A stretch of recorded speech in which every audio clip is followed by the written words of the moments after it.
दोस्तों, आज हम आपको क्लास 10 साइंस का चैप्टर प्रकाश परावर्तन तथा अपवर्तन, जो चैप्टर 10 से लिया गया है, मोस्ट इम्पोर्टेंट है। प्रकाश के परावर्तन के नियम। प्रकाश के परावर्तन के नियम, ये दो नियम होते हैं। फर्स्ट है आपतन कोण परावर्तन कोण के बराबर होता है। सेकंड है आपतित किरण दर्पण के आपतन बिंदु पर अभिलंब तथा परावर्तित किरण सभी एक ही तल में होते हैं। जैसे कि डायग्राम में दिखाया गया है, आपतित किरण, आपतित मतलब होता है आने वाली किरणें, और जाने वाली किरणों को बोलते हैं परावर्तित किरण। इन दोनों के बीच में जो एंगल बनता है उसे आपतन एंगल बोलते हैं, आपतन कोण, और सीधी लाइन जो जाती है उसे अभिलंब बोलते हैं। तो इस प्रकार नियम लागू होता है, आपतन कोण परावर्तन कोण बराबर होता है, यानी आने वाली किरणें और जाने वाली जो किरणें होती हैं उनके बीच बना हुआ कोण बराबर होता है। सेकंड है आपतित किरण दर्पण के आपतन बिंदु पर अभिलंब। अभिलंब मतलब दोनों के बीच में जो सीधी 90 एंगल की रेखा जाती है उसे अभिलंब बोलते हैं। तथा परावर्तित किरण सभी एक ही तल में होते हैं। प्रतिबिंब वहाँ बनता है जिस बिंदु पर कम से कम दो परावर्तित किरणें प्रतिच्छेदित होती हैं, मतलब आपस में टकराती हैं, दो या दो से अधिक किरणें।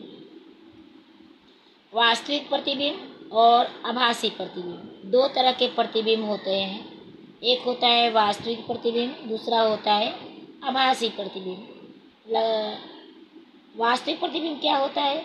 यह तब बनता है जब प्रकाश की किरणें वास्तव में प्रतिच्छेदित होती हैं और इसे पर्दे पर प्राप्त कर सकते हैं। वास्तविक प्रतिबिंब जो होता है हमेशा उल्टा बनता है। आभासी प्रतिबिंब क्या होता है? यह तब बनता है जब प्रकाश की किरणें प्रतिच्छेदित होती प्रतीत होती हैं, प्रतिच्छेदित नहीं होती है लेकिन प्रतिच्छेदित प्रतीत होती हैं, मतलब आभास होता है। इससे पर्दे पर प्राप्त नहीं कर सकते हैं। आभासी प्रतिबिंब सीधा बनता है। समतल दर्पण द्वारा प्राप्त प्रतिबिंब कैसा होता है? यह आभासी और सीधा होता है। प्रतिबिंब का आकार वस्तु के आकार के बराबर होता है। प्रतिबिंब दर्पण के उतने पीछे बनता है जितनी वस्तु की दर्पण से दूरी होती है। प्रतिबिंब पार्श्व प्रतिबिंब होता है, यानी प्रतिबिंब जो होता है पार्श्व प्रवर्तित होता है। गोलीय दर्पण किसे कहते हैं? गोलीय दर्पण का परावर्तक तल अंदर की ओर और बाहर की ओर वक्रीय होता है, उसे गोलीय दर्पण कहते हैं। गोलीय दर्पण जिसका परावर्तक पृष्ठ बाहर की ओर वर्तित होता है उत्तर दर्पण कहलाता है। बाहर की तरफ गोला जो होता है उसे उत्तर दर्पण कहते हैं। और उत्तर दर्पण में प्रतिबिंब की जो स्थापना है वो हम अगले वीडियो में बताएंगे। उत्तर दर्पण की फोकस दूरी हमेशा धनात्मक होती है। दर्पण के लिए सूत्र होता है 1/v + 1/u = 1/f। एक नंबर में क्वेश्चन पूछा जाता है। v होता है प्रतिबिंब की दूरी, u होता है बिंब की दूरी और f होता है फोकस दूरी। आवर्धन क्या होता है? आवर्धन गोलीय दर्पण द्वारा उत्पन्न वह आपेक्षिक विस्तार है जिसमें ज्ञान होता है कि कोई प्रतिबिंब की अपेक्षा कितना गुना आवर्धित है। इसे प्रतिबिंब की ऊंचाई और बिंब की ऊंचाई के अनुपात के रूप में व्यक्त किया जाता है। इसका फॉर्मूला होता है m। आवर्धन क्षमता को m से प्रदर्शित करते हैं, m = -v/u।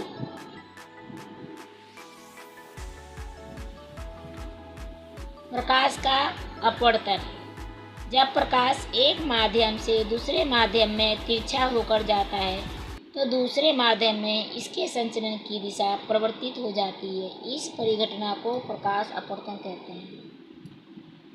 यानी ये प्रकाश पर डिपेंड करता है, प्रकाश किस माध्यम में जा रहा है, एक से दूसरे माध्यम जाने में उसकी दिशा कितनी परिवर्तित हो रही है, इसे प्रकाश का अपवर्तन कहते हैं। अपवर्तन मतलब परिवर्तित हो जाना।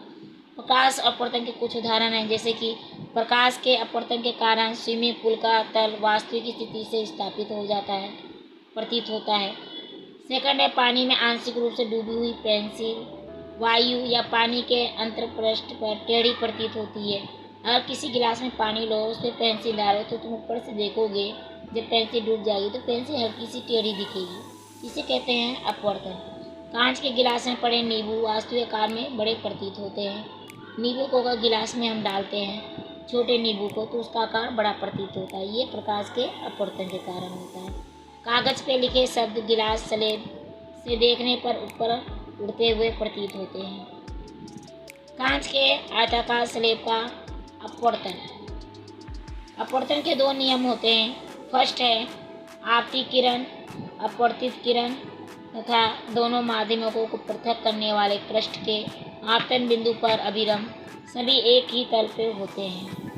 सेकंड है प्रकाश के किसी निश्चित रंग तथा निश्चित माध्यमिकों के युग्म के लिए आपतन कोण की और अपवर्तन कोण की अनुपात स्थिर होता है। इस नियम को स्नेल का नियम कहते हैं। मोस्ट इम्पोर्टेंट क्वेश्चन है स्नेल का नियम।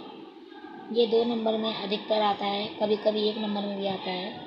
इसका नियम है sine i upon sine r equal to स्थिरांक। स्थिरांक को एन से निरूपित करते हैं।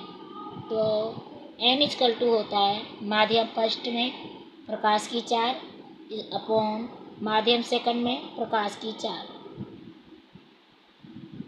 निरपेक्ष अपवर्तनांक क्या होता है? यदि माध्यम निर्वात फर्स्ट है, निर्वात या वायु में हो, तब माध्यम 2 का अपवर्तनांक निर्वात के सापेक्ष माना जाता है। इस माध्यम का निरपेक्ष अपवर्तनांक कहा जाता है। जैसे N equal to C upon V. C का मान 3 × 10⁸ मीटर सेकंड इनवर्स होता है। हीरे का अपवर्तनांक सबसे अधिक होता है। हीरे का अपवर्तनांक 242 होता है।